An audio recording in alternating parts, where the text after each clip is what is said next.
So this is going to be a quick hit today because I want to address some energy that, for lack of a better word, just feels gross. It really has been icky. And now while we are moving out of this really dense energy that's been going on the last couple months, there's this other underlying energy that, like I said, I want to address for a minute. As I'm driving, or I just finished driving to come see a client to do a coaching session, it occurred to me that I want to shine a light on this topic just a little bit. And so I'm guessing some of you are feeling this energy too. And to use a very professional word, it feels super icky. So what am I talking about? I am talking about this space of what I'm going to call spiritual shaming, snobbery, and superiority. I'm just going to let that hang there for a minute. Spiritual shaming, snobbery, and superiority. So here's what I'm talking about. I am talking about this energy of thought leaders, of those who have decided to do some of their work, who are on a spiritual journey, that in doing their spiritual journey, there is this energy that's being created that's sort of this very condescending, very patronizing, very shaming energy that's, I've been doing my work, you should be doing yours. Or you should do better, or you should know better, or be better, or there's this judgment, there's this underlying judgment that's really starting to rub me the wrong way. For one, because I really want to remind you that spirituality is a personal journey. It is no one's business or anyone else's path other than your own. So your spiritual walk is going to look very different than someone else's. So that in and of itself is the first thing I want to make sure that I'm calling out, is that spirituality is about the most personal thing, the most intimate thing we can do on this earth as spiritual beings in a human experience. Our spiritual path is ours. It is yours uniquely. It is yours intimately. It is yours privately. It is yours for you with your maker, creator, source, Tao, Penelope, God, whatever you choose to call that, universe. It is your path. So I really cannot stress enough this idea that when someone decides to share with you, and I'm really lit up on some things just in the spiritual community itself, because like I said, there's this underlying feeling of judgment. There's this underlying feeling of shaming that says, well, you're not awakened. I also find it interesting for people that have supposedly gone down a path to do some of their own spiritual healing, their awakening, their expansion, that they have to keep telling you how spiritually awoke they are. That already sets up some red flags and alarms, because again, it is not something that is anybody else's. It doesn't need to be validated. It doesn't need to be approved. It doesn't need to be justified. It is a knowing with you and your maker and creator and higher sense of consciousness and being and source. And it is for you alone. So I'm going to stress that point, that regardless of what you hear, regardless of the teachers you feel you are connected to, remember first and always that spirituality is your choice. It is a intimate, personal decision and path that only you can decide where that's leading you, what that means, what your message is, how you get to show up. You have the power of free will and choice throughout the entire process. And so I say that because I hope, for those of you that feel you're getting caught up in some other people's energy, there's a lot of stuff out on socials. There's a lot of, quote, teachers that are doing a very heavy energy around thou shalt kind of spirituality, that you should follow them and deem them to be some sort of guru, which is ridiculous. And or they can cast judgment even though they claim they're super inclusive, they're super open, they're here to serve all, they're part of a higher consciousness, yet there's this really profound sense of separation, patronizing, condescending, judgment, all those things. So first and foremost, I want you to remember that spirituality is your choice and your path. No one gets to decide for you what your spiritual walk looks like. If it's a spiritual walk, if you choose that, you get to decide. We are all here to live out a different purpose. Ultimately, our purpose being here to serve.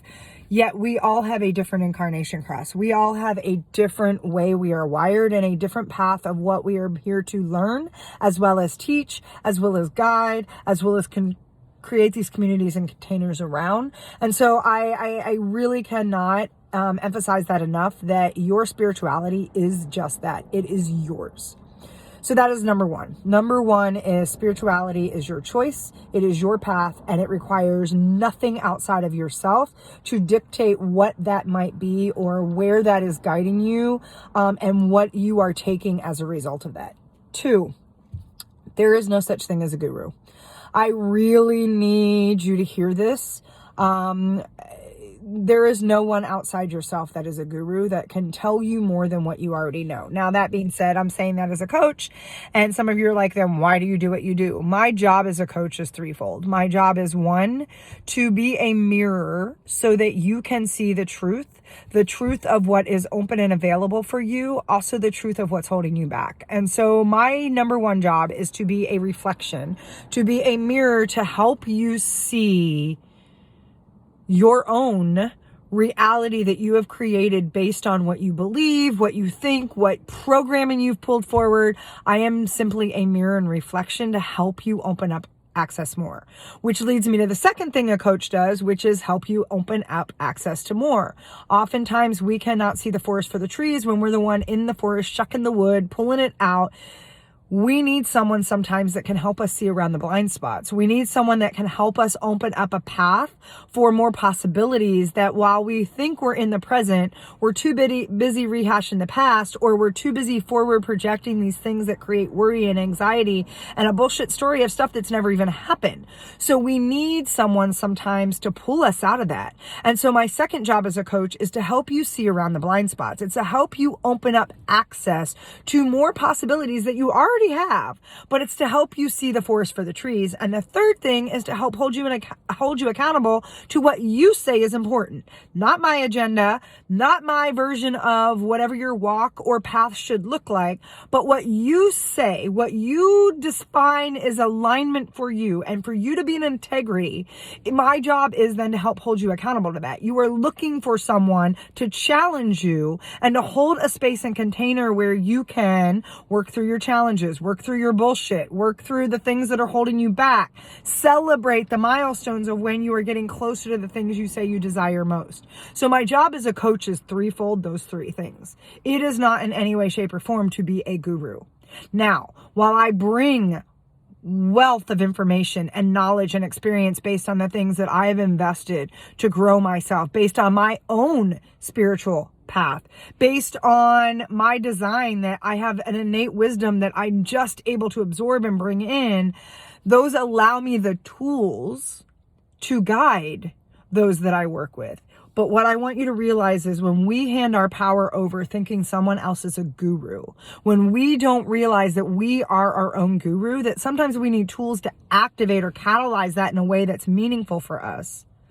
Again, you don't need a spiritual teacher to show you how to be awake. What you have is an opportunity to connect with spiritual teachers who can help you find your own alignment. And notice the difference in what I just said. It's not about them telling you what your spiritual path or what awaken looks like for you or enlightenment. It's them helping you open up access for what is meaningful and aligned for you.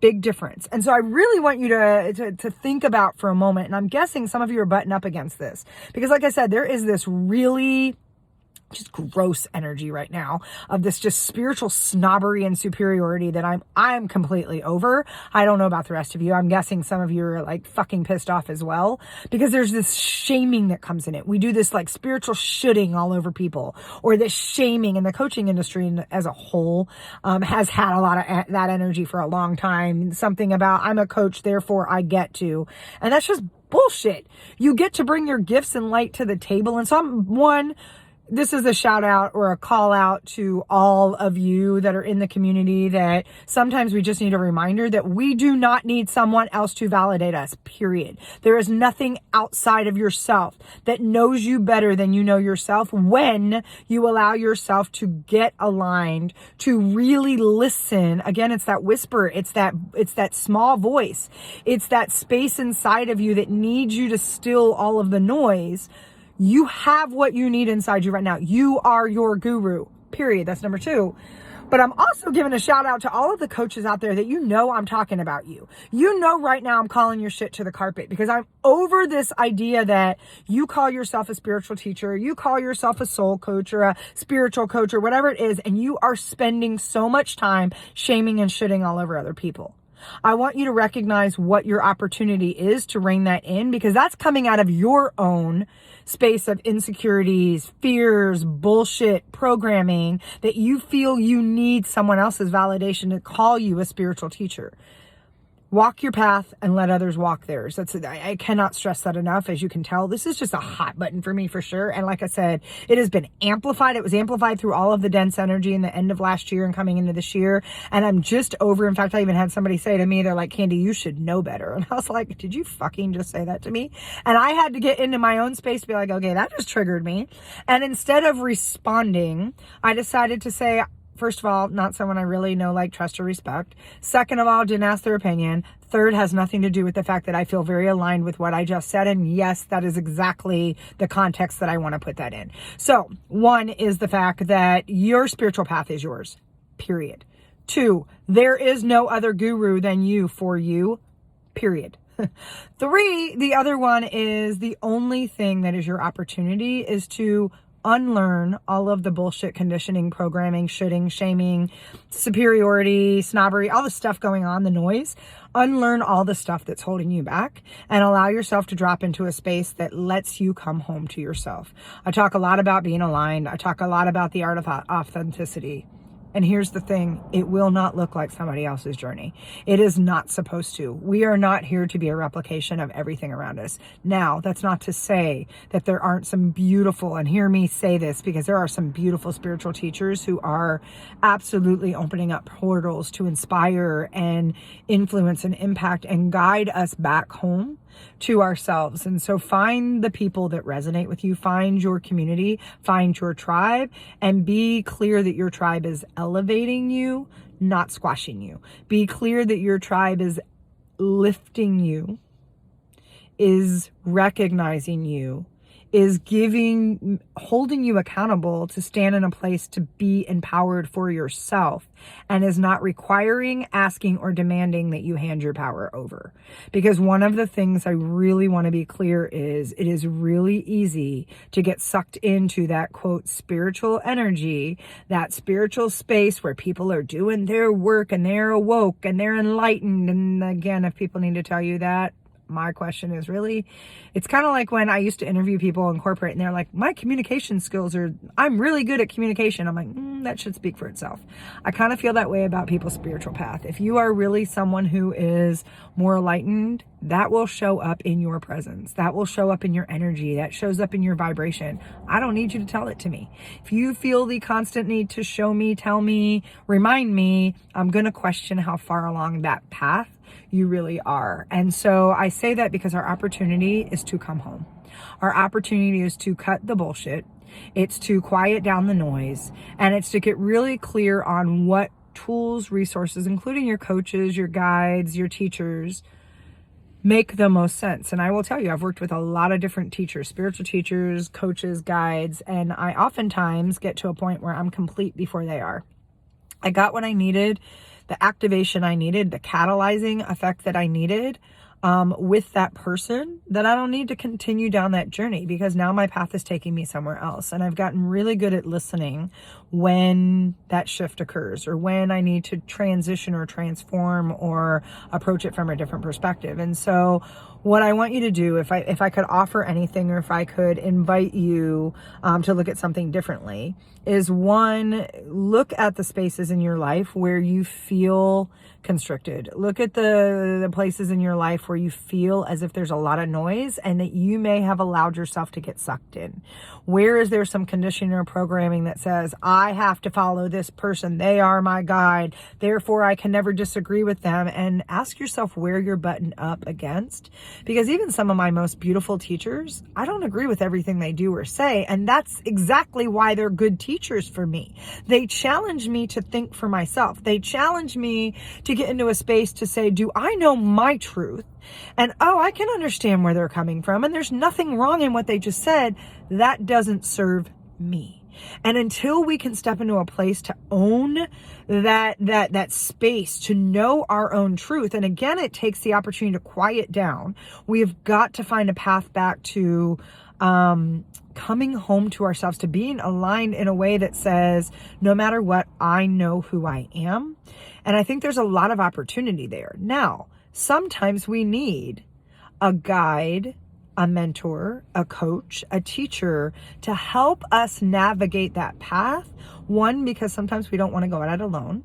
Two, because like I said, sometimes we can't see around the blind spots or see the forest for the trees. Sometimes we don't even know we have those tools that are accessible to us until someone shines a light on something we already have. So there's a million reasons why you might work with a spiritual teacher, why you might work with a guide, a coach, and make sure you're doing it from a place where you are empowered to stand in your truth along the process. Because this idea of spiritual shaming, the spiritual shoulding, the spiritual snobbery and superiority, we need to stop handing our power over to that space and know that your spiritual journey is yours and yours alone. And so I say that with hopefully a lot of love, not hopefully, it is with a lot of love and light, reverence and respect. I have a lot of respect for a lot of different people in this industry. I have a lot of respect for people that are doing the work.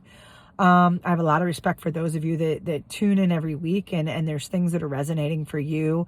And there are some things that I'm really fucking sick and tired of, and I'm not going to stay quiet as I watch people use their platforms, use this space to patronize, condescend, shame, should all over, or create further programming that takes people out of alignment with themselves. And so with that, some food for thought. I said it was going to be a quick hit today. I get to go in and work with beautiful clients right now who I cannot wait to see what they uncover for themselves. We are doing some incredibly deep work, and stay tuned because I'm bringing some of that to all of you again. There's a space where when you know something resonates for you, whether it's your tribe, whether it's the energy of another person, whether it's the tools or resources that are being created, whether it's just the vibration, the yes should be easy. And so for some of you, what I'm about to roll out is going to be extremely easy. For some of you, it's not. And that's okay. And there's no shame in that game. There is no shame in you not being the right time or your path or me being the right person. None of that. It is just an invitation for those of you that have been waiting to say yes in that space. And so I'm really clear that when the spaces show up, and they show up from a place of real alignment and real integrity and real authenticity, that yes is easy. That yes is such a fuck yes on so many levels that it's like your whole body vibrates and you get into a space you're like, that's good. Yep, it's delicious. It's there.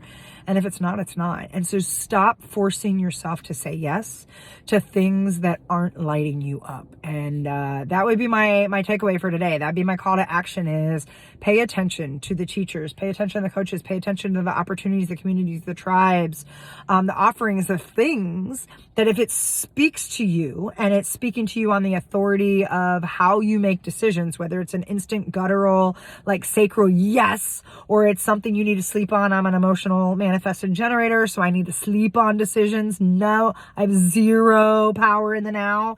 Really hard lesson for me to learn. Some of you are, a self-guided authority. You need to speak it out loud. Whatever it is, when you tap into how you know your yes and trust that, it's easy. It should never feel difficult to say yes. It should never feel difficult to walk away when something is no longer aligned to you. And it should never feel difficult for you to step into a space that says, my spirituality is just that. It's mine. And it is for me to determine what that path looks like. So with a lot of love, a lot of reverence, a lot of light I send to all of you. Just know I love you. Like I said, I just need to get that off my chest. I'm guessing some of you have been feeling the same way, and I'm just going to say I call foul, and I'm going to call that out, and I'm going to keep calling it out. And in the meantime, be true to yourself. Let yourself come back home. Quiet down the bullshit and the noise, and get really dialed in to what that whisper's been trying to tell you. I love you, and I'll catch up with you on the next episode. Talk to y'all soon.